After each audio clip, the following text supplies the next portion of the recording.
wherever you are in the world. This is Sarah Barnes-Humphrey with you today. Are you ready? Let's talk supply chain.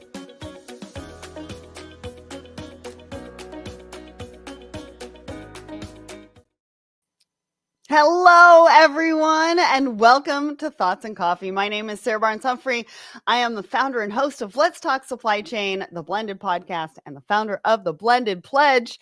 And we're going to be talking about it. I know everybody's kind of mentioning it today. It's Giving Tuesday. We've got a couple of things to talk about around that. But my trade bestie, Audrey Ross, is here with me today, and we've got a pretty cool show for you. We're going to be talking about cheese.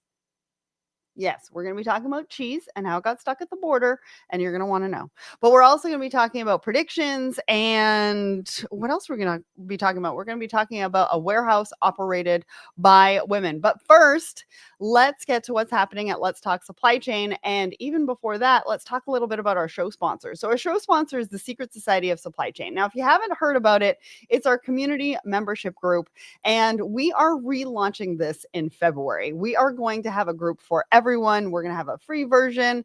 We're going to have exciting new networking events. We've got a brand new program for our Women in Supply Chain virtual monthly meetup and membership as well. So head over to Secret Society of Supply Chain, go and input your email so that we can send you the newsletter and you can be one of the first to know and sign up and get some of the perks and some of the things that we've been putting together for you. So head over there. All right. What have we got for you? Well, we've got a brand new episode, but it's not a Let's Talk Supply Chain episode. It's a brand new episode of Blended. Now, if you haven't checked out the Blended podcast, it's over on Apple and Spotify. Look for the colorful circles because there's a lot of blended family podcast that I didn't realize when I named it Blended. But anyways, episode 50, generational diversity. Now, this one's a good one. We had guests from all different walks of life, all different ages, talking about generational diversity. And I highly recommend you go and check it out because I know that we're all working with people from all different walks of life. And this really shares a lot of authentic perspectives and how people are thinking about things. And I know for me, it really opened my mind. So really thankful for all the guests that shared authentically on that particular episode. So go check it out either on the blendedpledge.org website or on Apple and Spotify. All right, we've got some live events coming up. We've got LogTech Live with Eric Johnson. Now that's happening at 10 a.m. Eastern on Friday. And he's talking about tech-driven sales strategies for freight forwarders. And this one's going to be a good one. I mean, Eric has always sharing some of the top news trends that they are covering at the Journal of Commerce. He's always got a dad joke for us as well. Plus, he's got some really good conversations with some industry experts. And so you want to go check it out. Click the attend button, even if you can't attend live, and we will send you the recording. Next, Thursday, December 12th at noon. That's right. We're doing a lunch and learn with Reveal. Now we're talking about the hardest hit businesses and biggest impacts of the latest FedEx and UPS rate rise.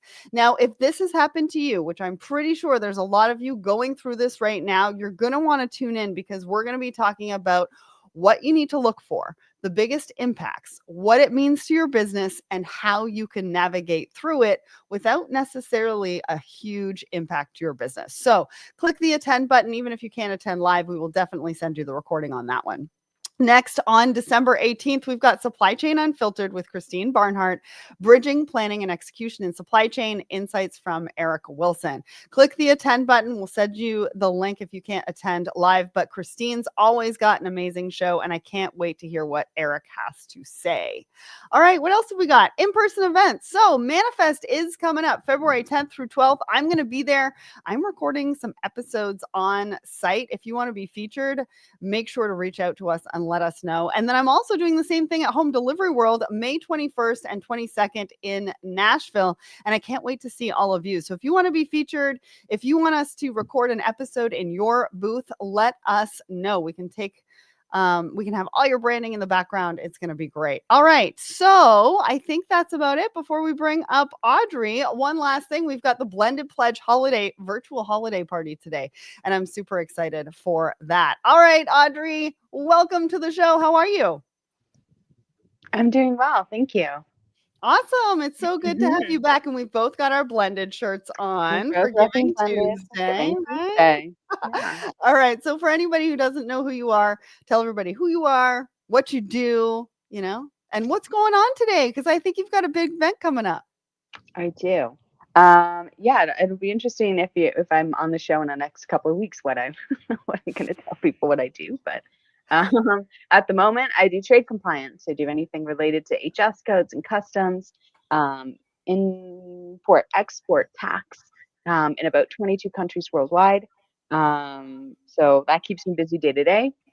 I am the outgoing president of 𝐓𝐡𝐨𝐿 Toronto, which is the Organization for Women in International Trade.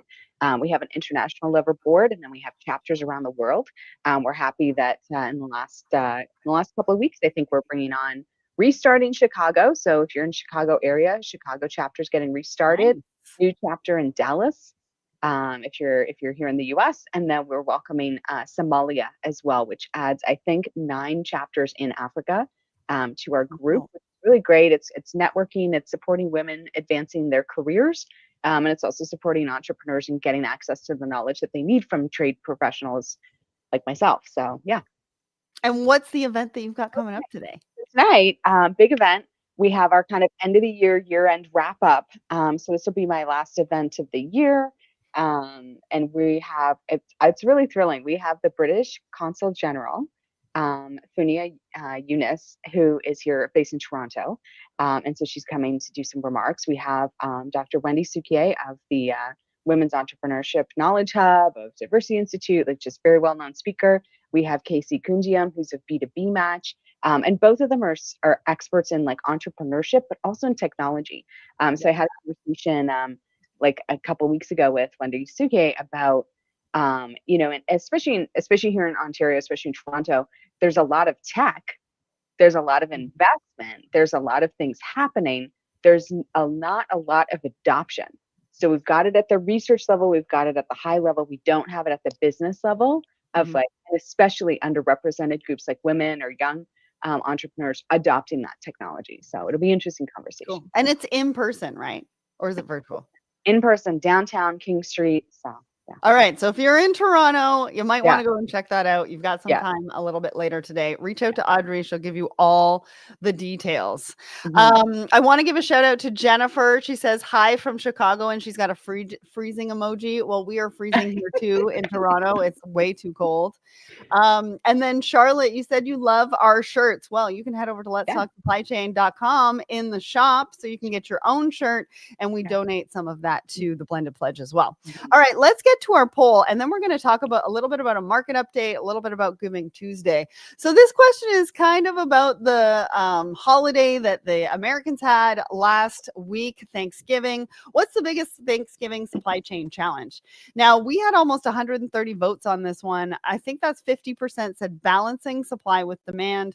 23% of you said keeping perishables fresh. 21% of you said perfecting last mile delivery. And 6% of you said avoiding turkey shortages. What do you think, Audrey? What was your pick for this one?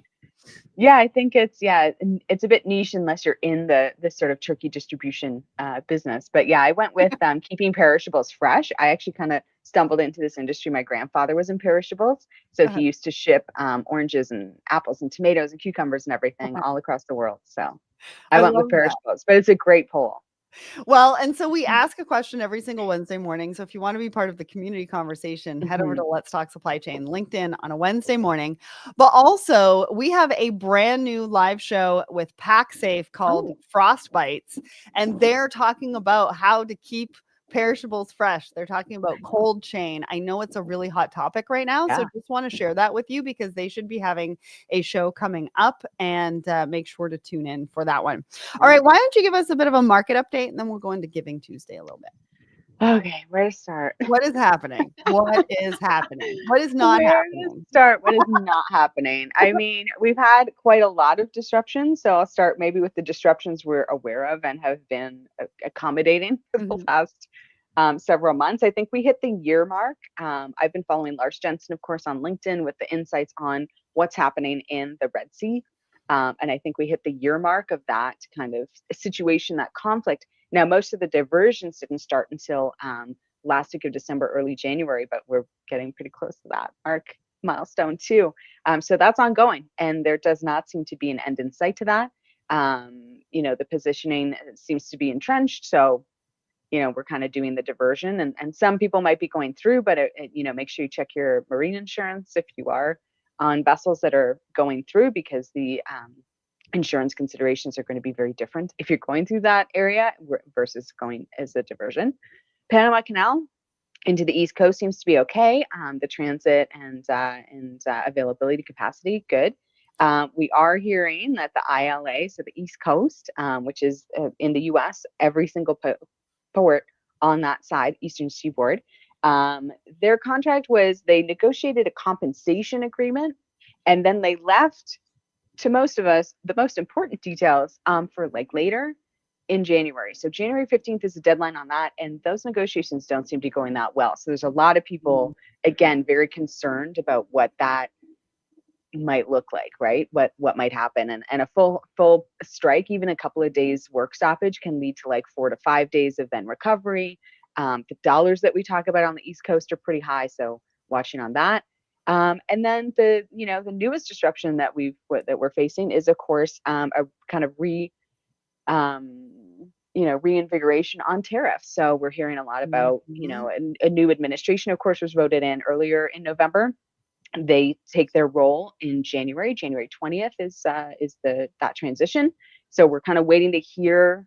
There's been some pre-talk, which of course sets the market into uncertainty, sets everybody kind of like, there's a little bit of anxiety. There's a lot of kind of panic and overreaction, and really nothing can actually change until January 20th. So some of us are like, that's a 2025 problem. And, we'll kind of adjust our supply chains, redesign, rethink.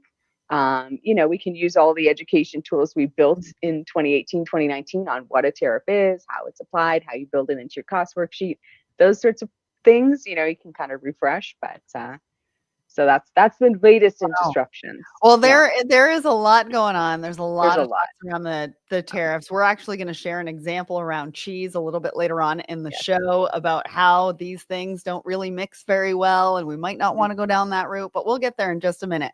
So it's Giving Tuesday, and so I just wanted to highlight a couple of areas if you are feeling philanthropic and you want to be part of Giving Tuesday. I know for us, we actually donate to a variety of different charities throughout the month, and then of course we've got the nonprofit, which we'll talk about in just a minute. So we actually put out a post just the other day around food waste, a global opportunity to feed millions, and part of this is around smart supply chain solutions and how they can turn waste into nourishment for 870 million people, because we actually have $600 billion in food lost annually. And one of the things that I've been trying to talk to a lot of people about, because I go to a lot of conferences, is the food waste at conferences. What can we do with that? How can we move that through? How can we feed people with the amounts of food that go to waste every single day for conferences and things like that? So just something to think about on Giving Tuesday. If you're thinking about, I know here,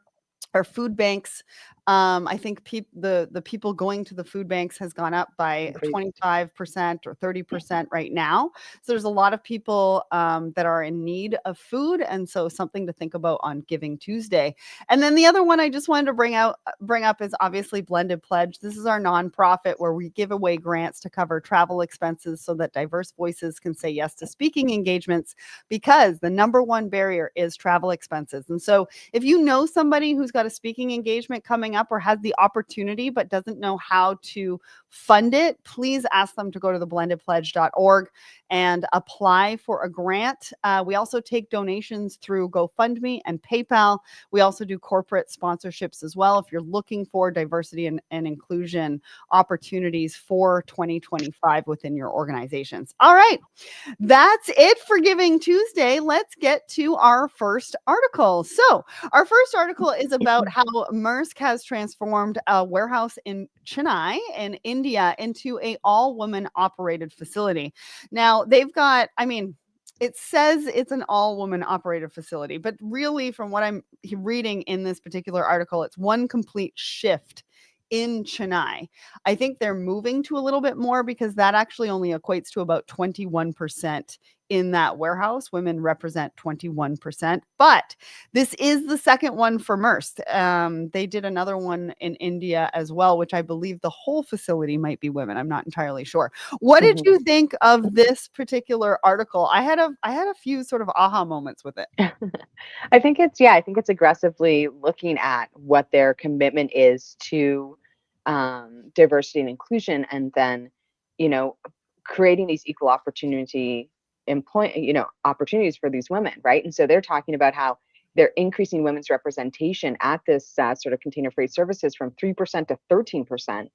And this is, again, these are kind of traditionally male dominated fields. So it's exciting to see that it's not just, administration, housekeeping, or, sort of pick and pack. It's they're moving them into loading, unloading, forklift operations, and some of the more, you know, more skilled, I guess, activities or different skilled activities. Yeah, one of the things that I didn't realize that was that India actually has a program or, something that they're working towards Policy. to Yeah. actually bring forward equal opportunities for Hmm. women in India, which I had absolutely no idea about, Hmm. which I think Yeah, is I think each country kind of has their own sort of policy movements, and it's interesting. Like, we don't necessarily get a full view on what those are. I mean, if you're here in Canada, you might be familiar with the Gender Lens Plus kind of approach. But yeah, every country is kind of has their own different take on what that looks like. yeah, and I thought that was really cool because we talk Hmm. about here how it's gonna take 140 years for us to be, in parity from, I think, like a salary. A wage So perspective. Yeah, it's yeah, yeah, exactly. yeah. But if you've got the government behind you and they're partnering with companies like a Maersk to be able to at least transition some of the operations, some of the shifts to those equal opportunities. And also, what I didn't realize too, so Christopher Cook of Maersk says that they're setting new standards in the industry. And they're actually going a little bit beyond that because they're going to the university and college level and they're Yeah. making sure that people are being trained in customs and operations and operating machinery Seafaring. and Yeah. seafarers, actually, which Yeah. was another key Yeah. point that I thought there as well. But one of the things that they also mentioned in the article is that this shift and turning and moving towards, a commitment to an all women operation Hmm. improves productivity and operational efficiency, which is something Mm. that we talk about on a lot of our shows. Yeah. But we're talking about a technology lens. Hmm. So it's interesting to Yeah. see how this can also drive improved productivity and operational efficiency. So when you put the two together, technology, Yeah. women on, all women shifts, et Yeah. cetera, Yeah. it's going to go Yeah. through the And roof. not to be that girl, but yeah, when you look at the opportunities of diversity inclusion and actually following a true merit-based system where you're giving people the opportunity to fit themselves in the right skill set and Mhm. in the right role, then yes, your productivity is going to be optimized. So It's I'll true. be that True. person today. True, true, true. All right. Let's get to our second article. And so we're talking about supply chain forecast, navigating the future with innovation and resilience. What do you think 2025 is going to look like? Now, I just recorded an episode with Richard and Nicole from SAP about the future of Nice. supply chain. And so I was able to share a few of my thoughts on this. And if anybody's in the audience wants to share some of your predictions for 2025, because let's face it, nobody has a crystal ball. And we all have an idea of what we're going to focus on or what we think is going to come up the pipe for us. And that looks different for everybody. Yeah. And so I want to hear from you in the comments. What are your Yeah. predictions? What do you think? Audrey, what do you think about some of these predictions and where are they on your radar? I think these were really solid, and I think they carry through because, the idea of like disruptions, they're different every time. Um, I think from 2020 we've seen this. We can think of 2025 now as we're halfway through a decade, right? Mhm. And we can think that that you're progressing through a decade's worth of kind of changes, or you want if you want to take a longer view of things, right? Because we want to move away to the situation at hand, because often we can find that there's themes in things like a Panama disruption and a Red Sea disruption. The theme is that it's both canals and it's shortcuts. right? So you're changing your route, you're diverting. I think what they've listed here, like navigating the disruptions. Disruption is going to happen. Yes, there's some piece of it that has to be addressed, the specificity of that disruption, but there's also the concept that resiliency as a whole, can help you weather different kinds of disruptions at the same time and not get caught up in reacting to a particular kind. And then the other thing, cybersecurity, that's huge. We've seen over the past year attacks on municipal infrastructure. I think there was an attack on Chicago, affecting their lights or affecting their hospitals. So we have these kinds of, we've seen in 2021 and 2022, it was directly on freight forwarders. So their operations were shut down for a period of time. So that is still very real. And I think too, sir, with cybersecurity, I know a couple of people whose companies have had ransomware. That company does not talk about it. They're not, there's been some forwarders brave enough to be like, yeah, it was ransomware, it was cybersecurity, it was a breach, right? But most companies aren't reporting it to the news anyways, right? So it's very private. So it's a little bit hard, I think, for people to appreciate that quite likely more companies than we think have had some sort of issue. So. Do you know where they do talk about it? The NMFTA cybersecurity conference. And I talk about this a lot. And the reason why I do is because it's the only one out there that's specific for transportation. But a lot of these things you can't actually talk about in public. No. And so when you get together with peers and you're able to actually share what actually transpired and happened in a safe space, which is what's created at that conference, it makes a huge difference because then you don't feel alone and you can be better prepared for what's going to come down the pipe. So you're right. Cybersecurity is a really big challenge that I think we all need to think about. We're all interconnected in some way, and it's going to impact. Like, where does that impact come from? And I think the other part of that is risk, right? I always talk about where do you spend your risk dollars? And I think a lot of people are like, I need to make the perfect decision. There is no perfect decision when it comes to risk. It's really just a matter of what are you willing to do and what are you not willing to do? And that is the right decision for you in that particular moment. Right. So I think navigating that risk and making sure that we're not overwhelming each other with making that perfect decision. I think the other things that they talked about was ESG and sustainability. Now, this kind of has taken a bit of a backseat, I feel, in 2024. And I also feel like it's too serious. I mean, sustainability is a serious concept, but I also feel like we can have fun with it. I also feel like supply chains are a lot of fun, and we need to bring back some of those good vibes, some of the ways that we're talking about it, so that people do get excited about it again and not just think about it as another to do and something we have to do. So some of the things that I shared on the podcast with SAP was, talking about starting with transparency, no secrets, no surprises, right? Track everything. What does that look like? How do you do that? Empower green champions, right? Green champions internally, but then who are those green champions at your suppliers as well? And circular economy can be infinite good vibes. You know what I mean? Like, think of this as the reuse, recycle, and make it fabulous philosophy. Like, why can't we do this? We should be doing this, right? How do we do that with our programs?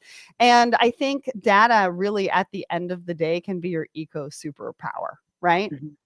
Right? They hold the secrets to cutting waste and emissions. They help you track and measure and share progress. And then I think, talking about your sustainability goals, like brag about them just a little bit, right?